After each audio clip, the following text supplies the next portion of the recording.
नाज़रीन, रियासती इंतखाबात के रिज़ल्ट आने के बाद हालांकि सूबे में भारतीय जनता पार्टी ने अपनी हुकूमत बना ली है, लेकिन अगर बात की जाए रियासत उत्तर प्रदेश के मुरादाबाद की, तो मुरादाबाद में तकरीबन 6 असेंबली सीटें हैं और 6 असेंबली सीटों में तकरीबन 5 सीटों पर समाजवादी पार्टी ने अपना परचम लहराया है। सीधी बातचीत कर लेते हैं। सबसे पहले तो आपका ईटीवी उर्दू में खैर मकदम है। आपसे जानना चाहेंगे कि आपने कितने वोटों से जीत हासिल की? देखिए, जीत तो 57,000 कुछ से की है, लेकिन ये जीत मैंने नहीं की बल्कि हमारे देहात विधानसभा 27 की आवाम ने की है, वहाँ के हिंदू मुस्लिम ने की है, क्योंकि उन्होंने मेरे ऊपर भरोसा किया और इतने भारी मतों से मुझे आज जिता करके एमएलए बनाने का काम किया।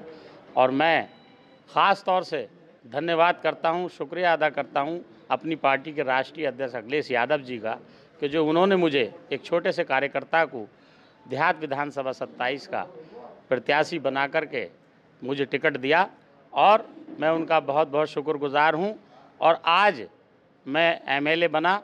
मैं देहात विधानसभा 27 की आवाम से ये कहना चाहता हूँ कि जिस तरह से उन्होंने मेरे ऊपर भरोसा करके मुझे वोटों से नवाज करके आज मुझे इतनी भारी जीत दिलाई है, मैं अपनी सभी देहात विधानसभा 27 की आवाम का हमेशा उनके लिए रात के 3 बजे भी अगर वो मुझे पुकारेंगे तो उनकी गमी और खुशी में मैं हमेशा कंधे से कंधा मिला करके उनके साथ खड़ा रहूँगा और इंशाअल्लाह उनका साथ देने का काम करूँगा। आपने जीत हासिल कर ली है, लेकिन इससे पहले अब तक आपने कितने चुनाव लड़े हैं? देखिए, चुनाव इससे पहले मैं 2 विधानसभा और लड़ चुका हूँ, लेकिन वो दूसरी पार्टी से लड़ा और कभी कितने वोटों से रह गया, कभी कितने वोटों से रह गया। लेकिन आज एक ऐतिहासिक जीत हुई है और देहात विधानसभा 27 पर समाजवादी पार्टी की जीत हुई है और समाजवादी पार्टी के एक एक कार्यकर्ता की जीत हुई है, जिन्होंने मेरे साथ लगकर मेरे कंधे से कंधा मिला करके समाजवादी पार्टी के सभी कार्यकर्ताओं ने, लीडरानों ने और ज़िले भर के जितने नेता थे उन्होंने मेरे साथ मेहनत की और मेरे समाजवादी पार्टी के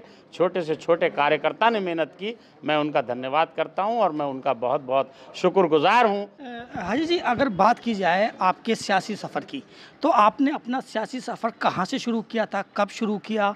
करीब 17 साल बसपा में रहा हूं और बसपा में मैंने 2 चुनाव लड़े, 2017 का और 2012 का। उसके बाद से फिर मैं समाजवादी पार्टी से करीब मुझे 5-6 साल हुए हैं। जैसे 17 का चुनाव के बाद मैं तुरंत जुड़ गया था और मैंने माननीय राष्ट्रीय अध्यक्ष अखिलेश यादव जी का दामन पकड़ा और इंशाअल्लाह ये मेरी आखिरी पार्टी है। अब तो जब तक ज़िंदगी है समाजवादी पार्टी में रहूँगा और समाजवादी पार्टी का कार्यकर्ता बन करके समाजवादी पार्टी में रह करके देहात विधानसभा 27 की आवाम की खिदमत करता रहूँगा इंशाअल्लाह। आप उम्मीदवार जब थे तो हम आपसे लगातार सवाल यही कर रहे थे कि आपके क्या मुद्दे रहेंगे। अब मैं आपसे फिर वही सवाल है कि अब उन मुद्दों को कैसे क्या नाम है पूरा करेंगे? क्या मुद्दे हैं जो आपको अव्वल तरजीह आप उसको देंगे?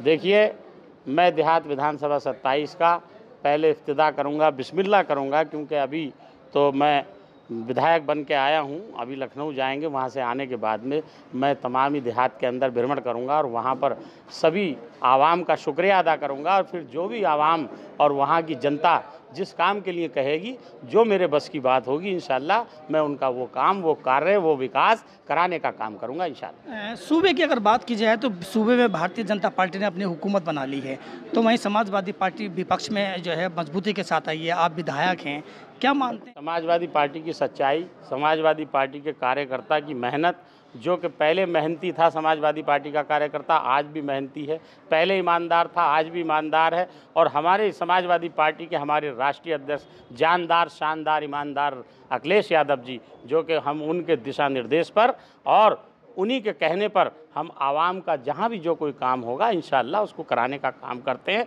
इतने सक्षम हैं कि हम सरकार किसी की भी हो, लेकिन ईमानदारी की लड़ाई और किसी गरीब की, मजलूम की लड़ाई लड़ने के लिए ईमानदारी चाहिए, हिम्मत चाहिए, सच्चाई चाहिए। वो समाजवादी पार्टी के एक एक कार्यकर्ता के अंदर कूट कूट के भरी हुई है। इंशाअल्लाह विपक्ष में रहते हुए अपनी बात को मजबूती के साथ रखेंगे इंशाअल्लाह। देखिए, जहाँ भी ईमानदारी की बात पड़ेगी और जहाँ भी इंसाफ का काम जहाँ भी होगा, जहाँ भी गरीब का का मसला होगा, नौजवान का मसला होगा, किसान का मसला होगा या महिला का मसला होगा, किसी का भी जिसको जहाँ भी इंसाफ की ज़रूरत होगी वहाँ पर मजबूती से उनकी बात को रखने का काम करी जाए। देखिए नाज़रीन, हमारे साथ बातचीत कर रहे थे मुरादाबाद असेंबली देहात से MLA हाजी नासिर साहब। उन्होंने साफ तौर पर कहा है कि हम विपक्ष में भी लेकर के अपनी आवाज़ को बुलंद करेंगे और असेंबली में हर मुद्दे को उठाएंगे।